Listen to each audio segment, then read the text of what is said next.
Radio Diaspora Tunisie est un podcast qui crée des synergies de développement et de collaboration pour notre pays, la Tunisie, à travers nos talents intellectuels tunisiens rayonnant aux quatre coins de la planète et exerçant leur expertise dans des univers variés, augmentés par les technologies exponentielles. Je suis Dr Lobna Karoui, stratégiste en intelligence artificielle appliquée pour des grands groupes internationaux, contributrice à Forbes et présidente de AI Exponential Thinker. Le podcast Radio Diaspora Tunisie est proposé en partenariat avec le média Web Manager Center.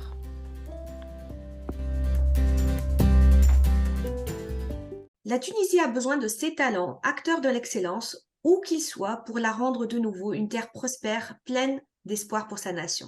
Et aujourd'hui, mon invité est Walid Ray, le Head of Data Science et Intelligence Artificielle du Data Lab Group et de l'IA Factory du groupe Crédit Agricole. Bienvenue Walid parmi nous avec notre audience de Radio Diaspora Tunisie. مرحبا بك لبنى، مرحبا بالمستمعين دياسبورا تونسي. Alors, Walid, en fait, le podcast هذايا معناتها فيه différents stages وكل stage en fait فيه منصة فيها سؤال différent توبيك موضوع نحكيو عليه. الاولاني باش يبدا عليك انت ان بو بلوس باش العباد يعرفوك اكثر. دونك aujourd'hui باش نعرفوا بيك شويه وتكمل لنا انت bien sûr. Walid, tu as un parcours académique entre Tunis ou France qui t'a mené vers différents rôles chez des grands groupes d'ailleurs comme Total Energy, ArcelorMittal, pour aujourd'hui occuper le rôle de Head of Data Science du Data Lab Group du Crédit Agricole. On va pas parler de tout ton parcours, mais par contre, si tu avais vraiment 2 ou 3 moments fascinants dans cette, comme on dirait aux États-Unis, journée, quels seraient ces moments qui t'ont marqué? Non, mais effectivement, je vais pas. Mais je suis le parcours, ça fait plus de 20 ans. Mais ça me tient à cœur un peu de revenir un peu sur le début, sur le démarrage, parce qu'effectivement, un point assez important. Donc, moi, je suis natif de la ville de Slimane. J'ai démarré, effectivement, je pense, c'est un point important. Mes études en Tunisie militaire et ensuite j'ai terminé mon deuxième cycle à Tunis.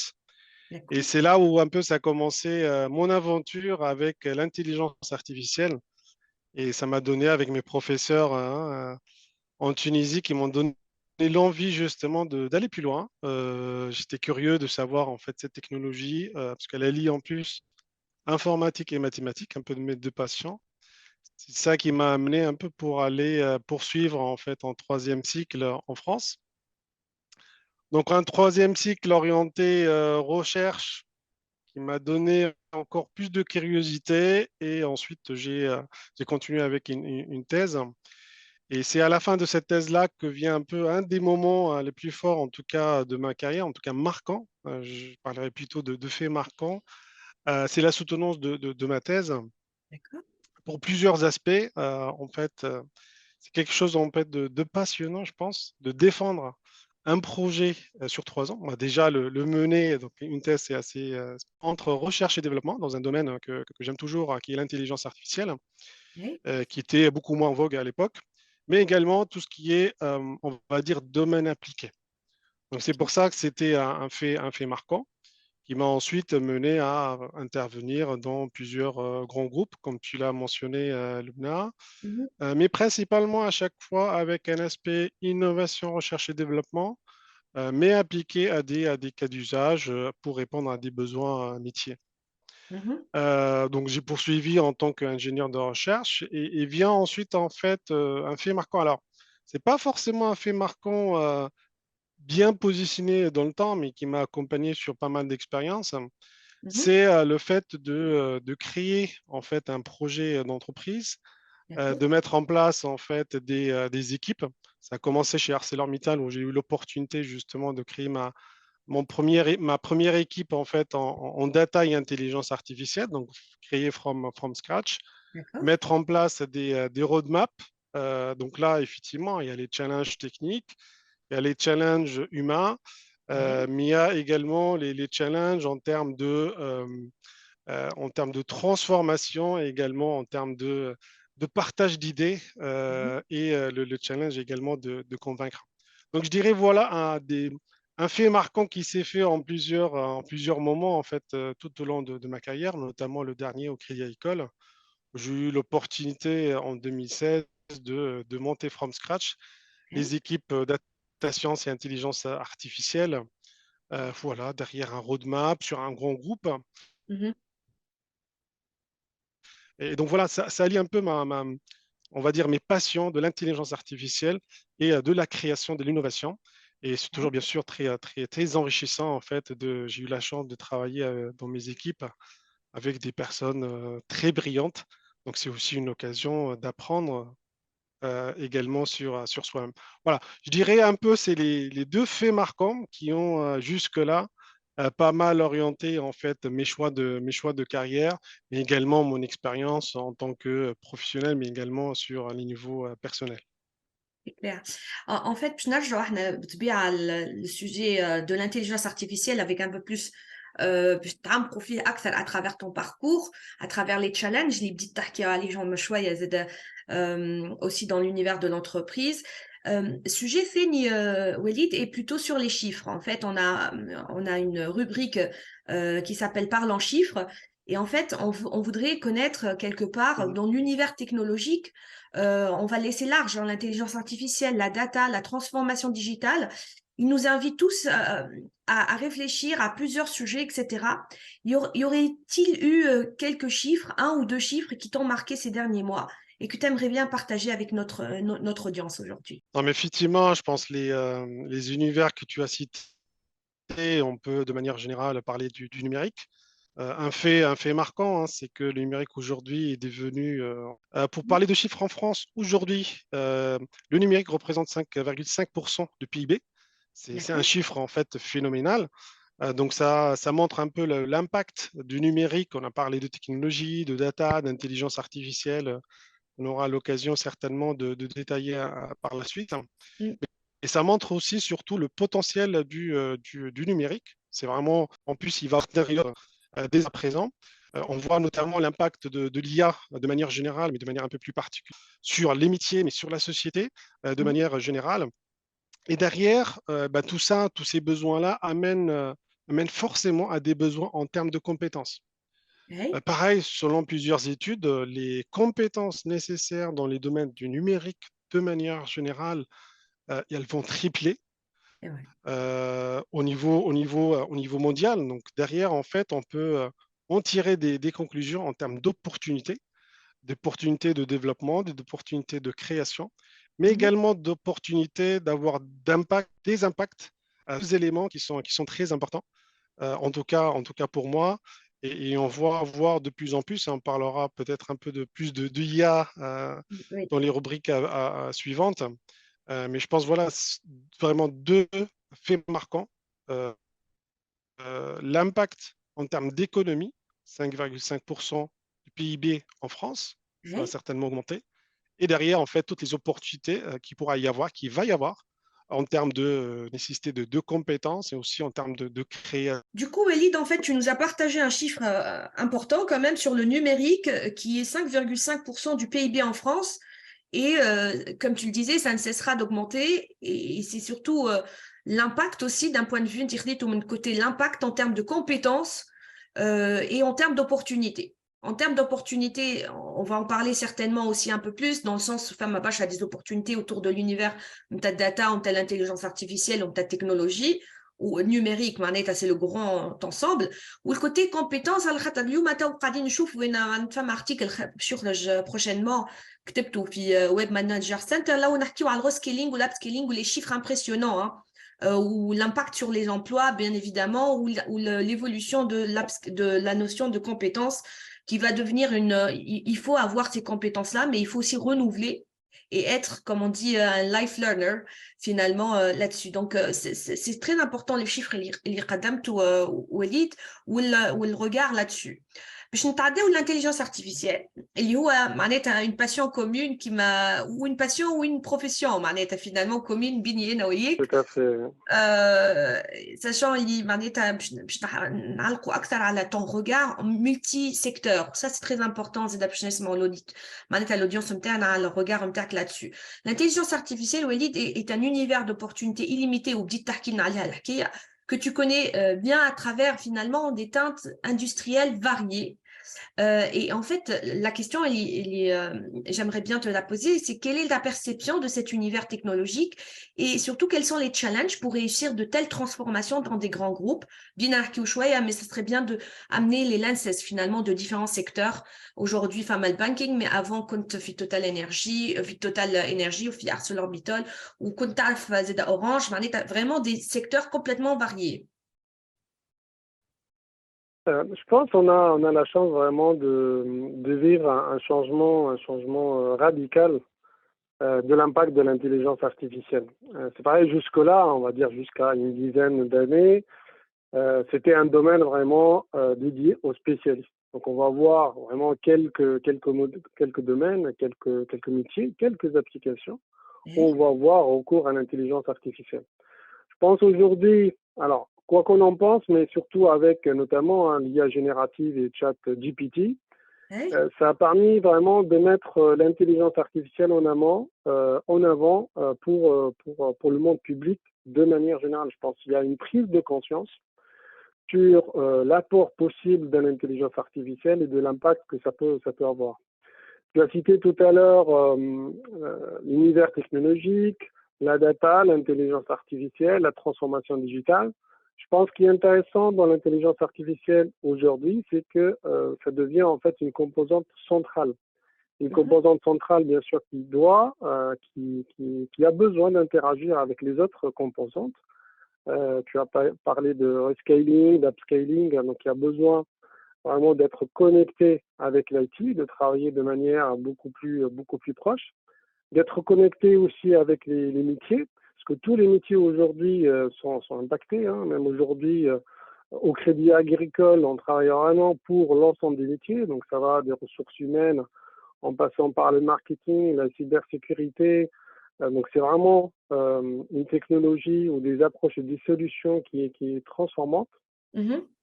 Mais ce qui est important, surtout, que ça pose vraiment des challenges, plusieurs challenges. Donc, il y a tout d'abord, en fait, le besoin de lever les silos entre les différents métiers et entre les différents IT, parce qu'on peut avoir, notamment, dans des groupes très importants, on peut avoir, en fait, sur les lignes métiers, des IT dédiés. Aujourd'hui, on a besoin d'avoir une vision, dans l'entreprise, une vision 360 degrés, alors que ce soit pour le client, mais également pour le fonctionnement interne. Et on est devant des défis très importants. Donc tout d'abord des défis techniques. Donc il y a besoin vraiment de transformation technique. On ne fait plus de l'informatique, on ne fait plus de la data comme on en faisait il y a 15 ans.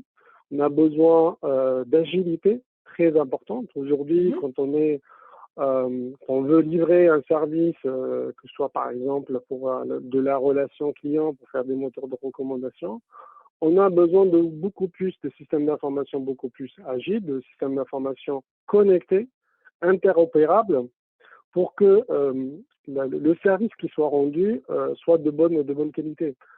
Donc là, le premier point en termes de transformation purement technique, donc là, le besoin d'avoir un rapprochement, en tout cas, entre les métiers d'un côté, entre l'IT de l'autre côté, mais également on va dire les compétences, que ce soit en termes de méthodologie projet, que ce soit en termes de compétences techniques, data et intelligence artificielle, donc qui rapproche un peu l'ensemble de ces partenaires, mais également une transformation organisationnelle.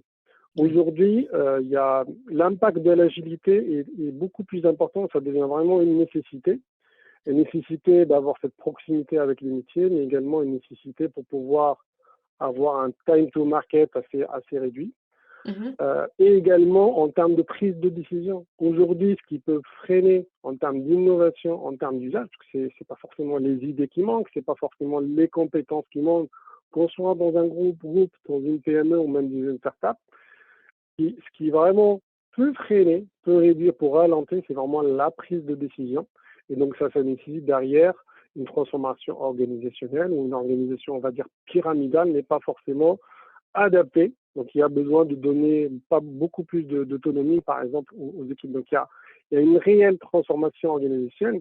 Et pour finir, il y a également la question de la culture d'entreprise et le change management. Nous avons un legacy, nous avons des compétences, nous avons un mode de fonctionnement. Pour aller plus loin, pour répondre, on va dire que ce soit en mode d'entreprise, pour répondre aux besoins des clients ou aux besoins internes, on a vraiment besoin de mettre en place un change management qui soit fort. Généralement, besoin de sponsors, mais également, ça se joue à tous les niveaux. Et là, on a besoin vraiment d'impliquer une culture de la data, une culture de l'intelligence artificielle, finalement, qui est une résultante, en fait, de la culture du résultat et du service. Donc, c'est pour ça, voilà, pour moi, c'est vraiment les trois composantes importantes pour vraiment réussir, en fait, ce passage à l'échelle et pour réussir, en fait, d'avoir une intelligence artificielle plus impactante. Et également, on reviendra peut-être, on aura l'occasion d'en parler, une IA responsable qui est un point très important, et en tout cas un point de société très important. Et tu as dit beaucoup de choses très importantes à travers que ce soit les challenges et surtout les axes qu'il faut, sur lesquels l'entreprise, hein, elle doit se concentrer pour pouvoir amener cette transformation et surtout cette culture data IA à s'infuser auprès de l'ensemble des métiers, hein, et aussi à apporter un peu plus de cloison, un peu plus de fluidité avec l'univers de la technologie et du technique, hein, aussi, qui n'est qu'au service, hein, il faut le dire clairement. C'est l'IA et la technologie, les technologies sont des outils, hein, bien évidemment, pour les métiers. Et donc, on a besoin vraiment d'apporter cette fluidité de compréhension et qui va permettre de faire naître des nouveaux sujets, des nouveaux projets, des nouveaux programmes autour de la data et de l'IA. C'est important ce que tu dis à travers aussi le change management. Et en fait, je ne sais pas ce que tu en penses, Walid, mais si on peut aller encore un cran encore plus, aujourd'hui, s'il y a le plus gros challenge, hein, si on devait les ranker finalement, les ordonnancer dans un certain ordre, à mon avis, c'est beaucoup plus une question de culture et de change management aujourd'hui, beaucoup plus que des problématiques, j'ai envie de dire, de technique, hein, technicité. Je partage complètement. Aujourd'hui, sur les volets techniques, faut aussi dire que beaucoup de domaines et même les banques, on est beaucoup plus en train de s'orienter vers l'usage du cloud, Oui. qui facilite fortement en fait cette transformation technique. La transformation organisationnelle, elle se met en place. Je pense qu'il y a une prise de conscience des entreprises, en tout cas des dirigeants des entreprises, sur le besoin de transformation organisationnelle. Je l'ai mis en fait dans mes équipes. On a en fait un sujet de transformation de manière organisationnelle au niveau groupe Crédit Agricole, et je le vois aussi de mes échanges avec mes autres collègues et partenaires dans d'autres grands groupes. Et c'est vrai, le changement de culture est un point central, notamment tout ce qui peut être de la culturation, du dirigeant jusqu'au collaborateur, à tous les étages. Il y a un challenge en termes de formation. Même le métier de l'intelligence artificielle, hein, tu sais autant que moi très bien, l'humain, on est sur des compétences qui sont en constante évolution. Oui. Donc, il y a un besoin en fait de formation continue et permanente. On a un besoin aussi, plutôt un constat en termes de manque de compétences. Et donc ça passe par, comme je disais, par la formation, mais également par tout ce qui est transfert de connaissances. On est sur l'intelligence artificielle, c'est un domaine qui est très très vaste, avec plein de spécialités, plein d'applications. Donc il y a vraiment besoin, pour optimiser l'organisation interne, parce que pareil, on ne peut pas dans une entreprise recruter à l'infini. Donc il y a un besoin d'organisation. Donc c'est pour ça, par exemple, moi, au sein du Crédit Agricole, j'anime également la communauté data. On est autour d'1 millier de participants à travers des webinaires. Donc c'est des webinaires mensuels en fait, où on va plutôt faire des synthèses en termes de cas d'usage, l'apport possible de l'IA, la valeur ajoutée de l'IA. Donc ça permet aussi d'identifier des besoins, mais surtout de l'acculturation, pour que les gens prennent conscience en fait de ce que ça peut leur apporter en fait dans leur quotidien, pour répondre à des besoins clients, ou pour rendre le fonctionnement interne plus efficace. On organise également des événements internes. Peut-être un point très important qui me tient à cœur, c'est l'importance également d'interagir avec l'écosystème externe. Oui. Je pense dans une entreprise, l'erreur qu'on peut faire, c'est vraiment rester enfermé dans ses propres besoins, dans sa propre vision, dans son propre état du lieu. Très important en fait de s'enrichir avec l'écosystème externe. Ça permet d'identifier des solutions, ça permet d'identifier des compétences, ça permet également d'éviter des erreurs, parce que on sait très bien que les erreurs dans des projets data IA, on peut en faire très très facilement. C'est généralement très coûteux et c'est aussi généralement très contre-productif si on veut pas ensuite en fait proposer d'autres projets. Donc c'est pour ça notamment au sein de Filière École, j'ai également la responsabilité d'avoir en fait cette relation avec l'écosystème, que ce soit avec des partenariats avec des organismes tels que les CEROA, l'IRIA ou d'autres les écoles, les grandes écoles polytechniques notamment, mais également de participer à des clubs entreprises. On a récemment, donc j'ai initié en fait l'adhésion à un club qui s'appelle DataCraft, sans faire de publicité, mais c'est plus pour dire on a besoin également d'avoir cette vision externe, d'avoir ces échanges-là, au-delà bien sûr des fournisseurs, etc. C'est d'avoir une vision, la vision du monde académique qui est très importante. On est sur des sujets qui sont très challengeants, qui sont très pointus, donc il y a besoin vraiment de se nourrir de l'écosystème académique, mais également les échanges, les partages avec ses pairs, d'autres entreprises et d'autres grands groupes, ou même des PME et le monde des startups. Voilà, pour moi, c'est vraiment tous ces éléments-là, internes et externes, qui permettraient justement d'assurer un change management qui soit efficace, qui soit également bien vécu par les équipes, qui soit au maximum bénéfique pour l'entreprise. J'aime bien ce que tu as dit, bien vécu, qui doit être bien vécu par les équipes métiers. Et je dis métier, hein, l'IT est un métier, hein, bien évidemment. Donc, je l'inclus aussi, bien évidemment, dedans, parce qu'on oublie toujours l'IT, mais l'IT aussi est preneur de l'intelligence artificielle. Hein, donc, c'est un ensemble de métiers. C'est pas un seul métier, c'est un ensemble de métiers. Et c'est pareil, hein, il faut aller les convaincre, il faut aller aussi positionner des propositions d'intelligence artificielle et de data, en fait, entre guillemets, aussi au service de l'efficacité et de la productivité, bien sûr, de ces systèmes-là. En fait, le change management, c'est un sujet quand même qui est relativement pas facile, hein, quand même à adresser. C'est quelque chose qui prend du temps. Et c'est pourquoi, en fait, les transformations, de toute façon, prennent des années. Et indépendamment, c'est une boucle itérative, c'est un circuit itératif, hein, sur lequel il faut itérer pour amener ce changement à prendre de la forme. Et comme tu l'as dit très précisément, Walid, l'IA, et pas que l'IA, mais en tout cas tout le cloud, les technologies autour, évoluent très rapidement. Et on a vu qu'est-ce qui s'est passé à travers l'IA générative et ces 5-6 derniers mois, aujourd'hui, on commence à voir vraiment des cas d'usage appliqués en utilisant l'IA générative. C'est le début, certes, mais quand même, il y a quand même eu un mouvement pour aller explorer aussi cet axe-là, que je pense qu'il y a quelques mois, c'était pas vraiment dans la feuille de route. Et ça prouve que l'écosystème externe, comme tu l'as précisé, peut avoir aussi un impact pour faire bouger les lignes en fait à l'intérieur des entreprises. Et ça peut être positif. Mais par contre, il y a un point aussi que tu as évoqué très important, c'est l'IA responsable. C'est important aussi de se poser cette question depuis le premier jour où on développe de l'intelligence artificielle. Est-ce qu'on est en train de créer une IA responsable, oui ou non, et comment le faire? Et ça, c'est très important en fait d'être vigilant depuis le day one en fait, finalement sur tous les cas d'usage, à travers que ce soit une gouvernance robuste ou à travers vraiment des principes très précis et des règles en termes d'éthique, bien évidemment, autour de cela. J'avais une question qui va aller dans le même sens, Walid, c'est est-ce qu'il y avait une masterclass aujourd'hui que tu voudrais animer dans les 6 prochains mois? Quels seraient le ou les sujets que tu voudrais adresser dans cette masterclass?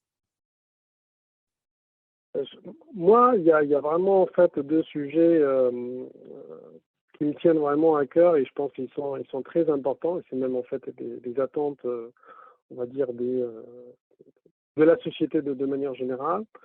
Tout d'abord, c'est l'IA impactante. Quand on dit l'IA impactante, on a parlé tout à l'heure, hein, l'intelligence artificielle, ça reste un outil, une solution, c'est nullement une finalité. Donc, c'est vraiment réfléchir. Moi, c'est un peu un principe que j'ai essayé de suivre tout le long un peu de ma carrière sur les différentes expériences au groupe auquel j'étais.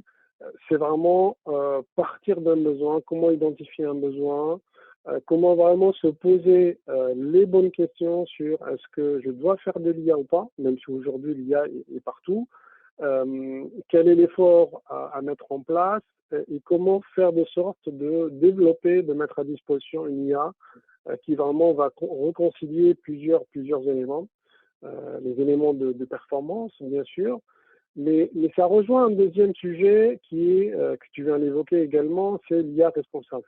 Mhm.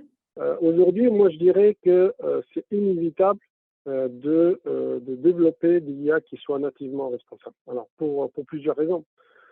Tout d'abord, sur certains sujets, c'est une obligation.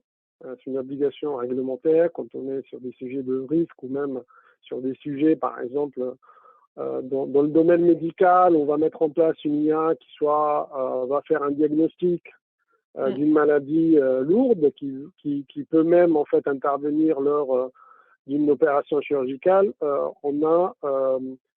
On est obligé de mettre une IA responsable, une IA, et de manière générale, une IA maîtrisée. Au-delà de la responsabilité, une IA maîtrisée. Mhm. C'est une attente de la société. Aujourd'hui, notamment avec l'IA générative, alors ça génère bien sûr un engouement très très important, mais ça génère également pas mal d'inquiétudes. Donc c'est très important également d'avoir une IA qui soit maîtrisée, qui soit explicable, qui ne soit pas uniquement une boîte noire. Il y a des attentes également de la société en termes d'impact sur l'environnement. Donc, comment faire de sorte que notre IA ait un impact maîtrisé sur l'environnement. Aujourd'hui, les IA génératifs, alors à la main de GAFAM, etc., c'est plusieurs dizaines, voire millions d'euros, voire milliards de dollars en fait d'investis. Et derrière, au-delà de l'investissement, il y a un besoin en termes de consommation de ressources de calcul. Ouais.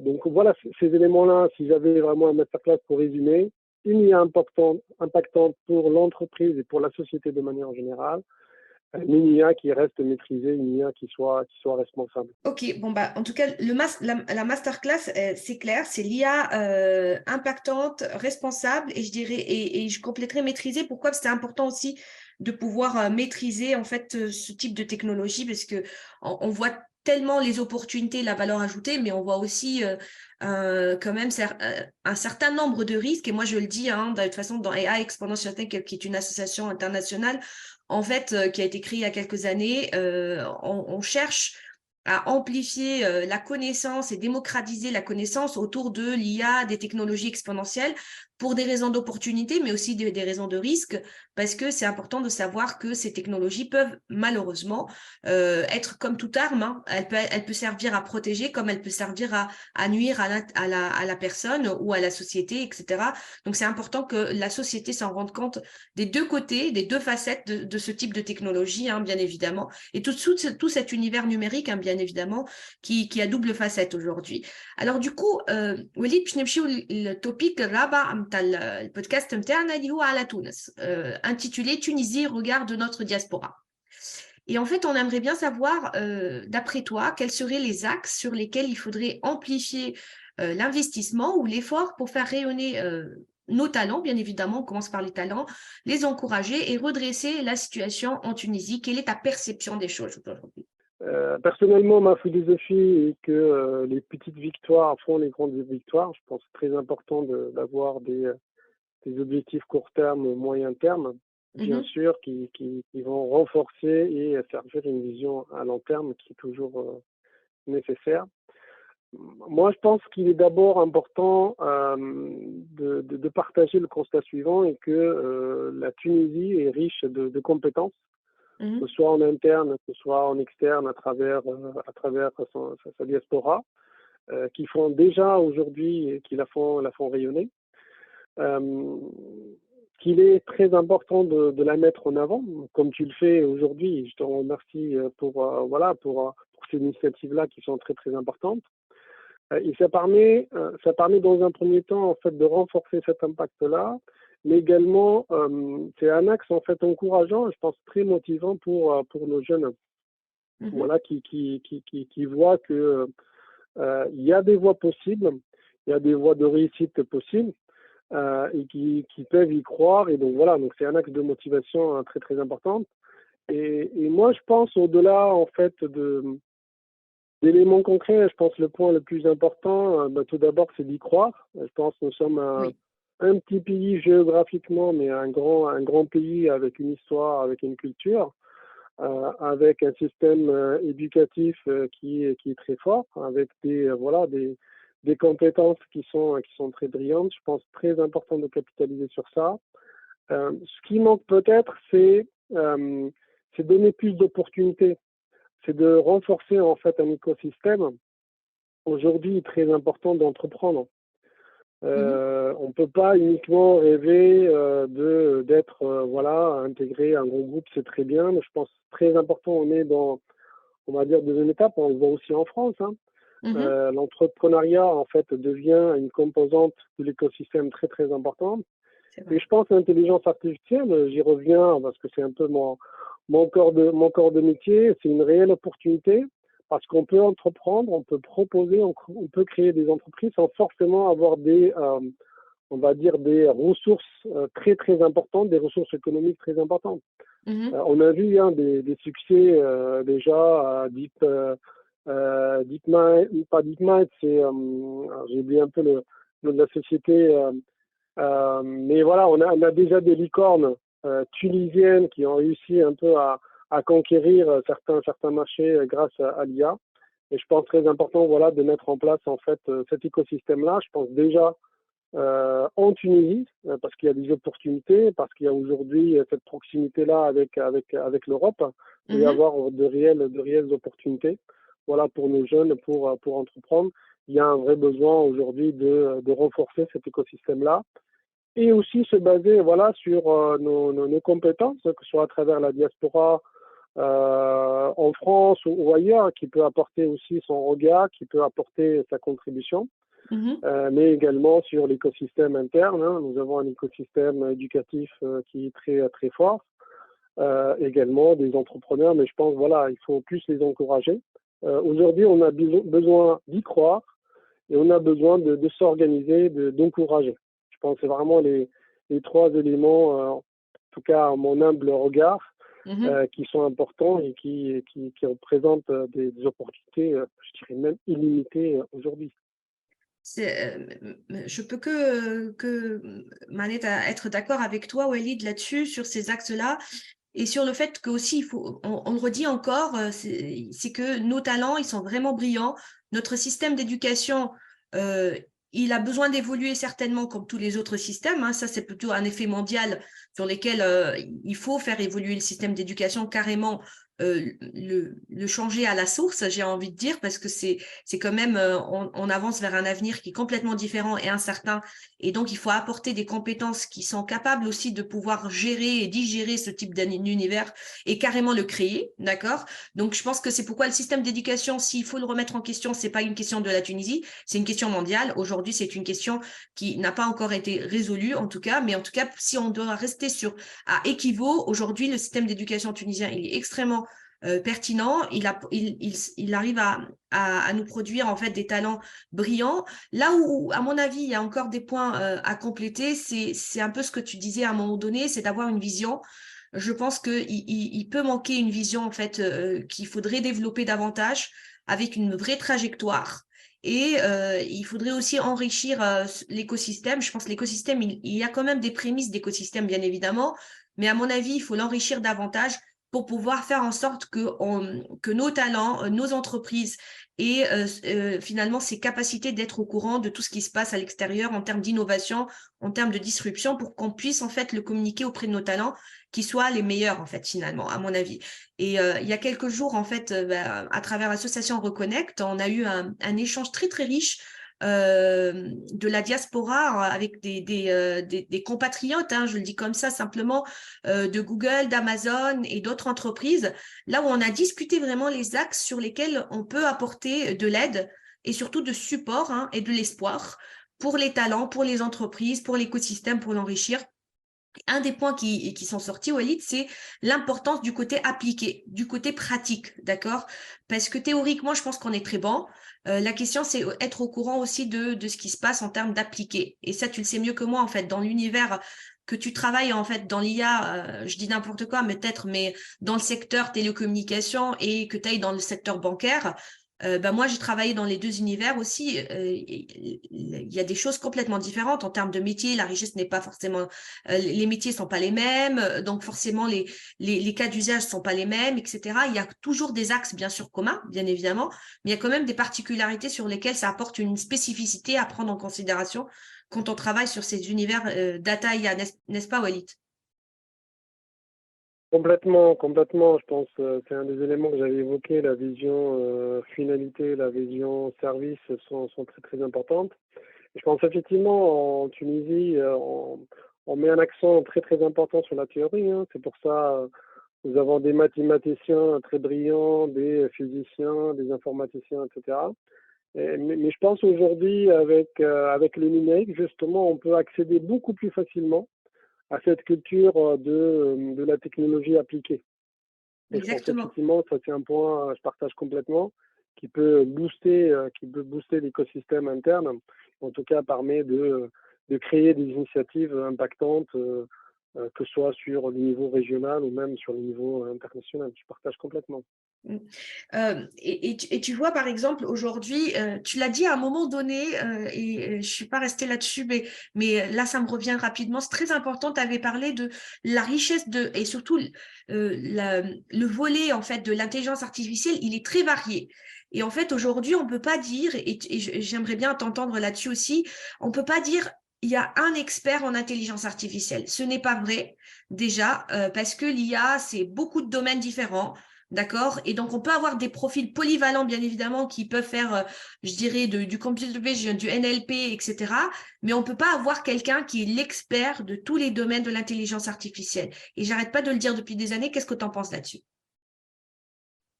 Je suis encore une fois complètement d'accord avec toi, Luna, hein. Je pense aujourd'hui, voilà, quand on est sur un sujet, un besoin métier, donc on va plus se construire en fait une équipe projet. Une équipe projet qui va faire appel à plusieurs compétences selon le besoin. Voilà, donc ça c'est important d'avoir cette complémentarité-là. Effectivement, les métiers de la data, de l'IA, ils sont très nombreux, surtout voilà, avec les algorithmes de deep learning appliqués à de l'image, appliqués à du texte naturel, appliqués à plein de typologies en termes de données. Il y a également plusieurs finalités possibles en termes de recommandations, en termes de classification, en termes de reinforcement learning, par exemple. Donc tout ça, ça fait un nombre de combinaisons qui est très très important. Et derrière, en fait, justement, ça pose pour moi deux points principaux. Le point de la formation, c'est vraiment avoir une formation continue. Par exemple, on a ouvert, même pour nos experts, avec un PhD, avec 10-15 ans d'expérience, en fait, des e-learning en continu, mais également tout ce qui est transfert de compétences. Donc moi, j'ai évoqué déjà la partie équipe projet. Sur un projet, il n'y a pas une personne selon les compétences dont on a besoin, donc c'est vraiment un travail en équipe. Derrière, ça pose les points en termes d'organisation. Et peut-être, j'ouvre très rapidement la parenthèse. On a parlé tout à l'heure de la formation théorique, très important d'être complétée par la formation appliquée. Et un point très important également, c'est toute la partie organisation, toute la partie projet. Oui.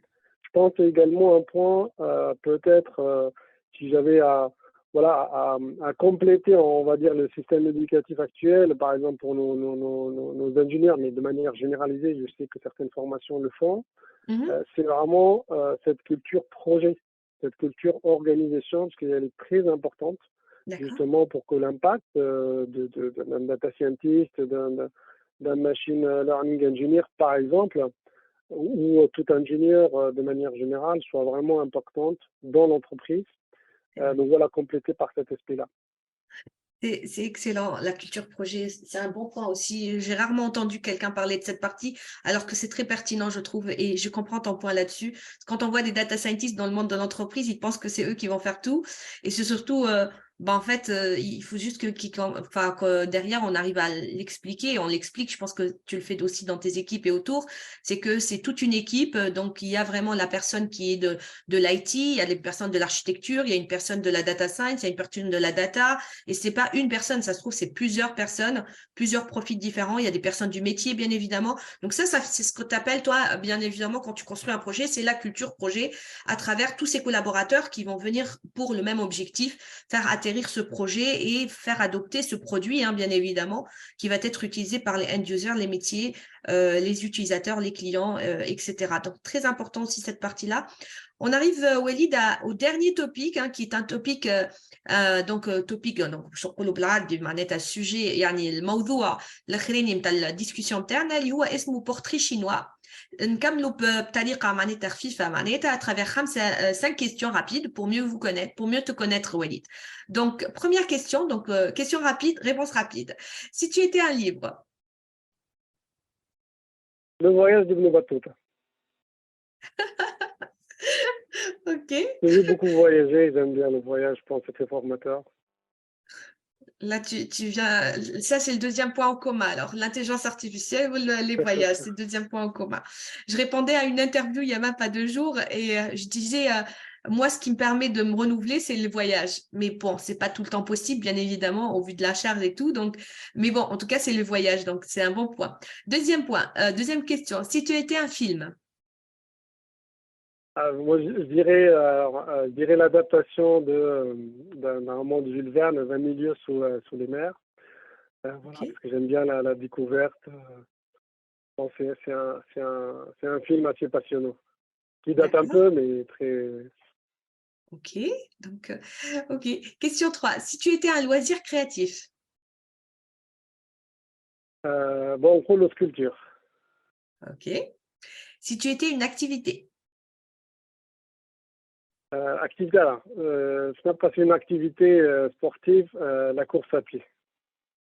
Ah, tu fais des marathons ou tu penses faire Semi-marathon. des marathons On va voir pour le marathon, mais semi-marathon. ou tu penses faire des Bon, marathons? avec là, ça devient un peu plus compliqué, mais semi-marathon quand même. Non, je pose la question parce que je commence à voir un mouvement ces dernières années autour de la course, donc c'est pourquoi ça m'a interpellée en fait. Et la dernière question, si tu étais un hashtag.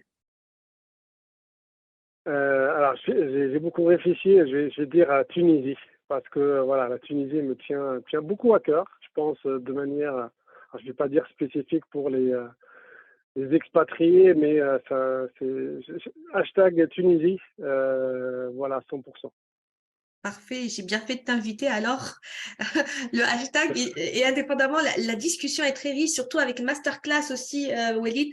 C'est très important, l'IA responsable, impactante, c'est vraiment un sujet et il faut vraiment travailler là-dessus pour pouvoir le faire infuser en fait dans notre société tunisienne auprès de nos talents et de nos étudiants aussi, parce que je pense qu'on peut se différencier dans l'avenir à travers cela, mais aussi à travers l'innovation. باش نختموا avec à vous la parole, Walid, sujet qui te tient à cœur, un rêve que tu voudrais réaliser, un conseil pour la jeunesse. La parole est à toi.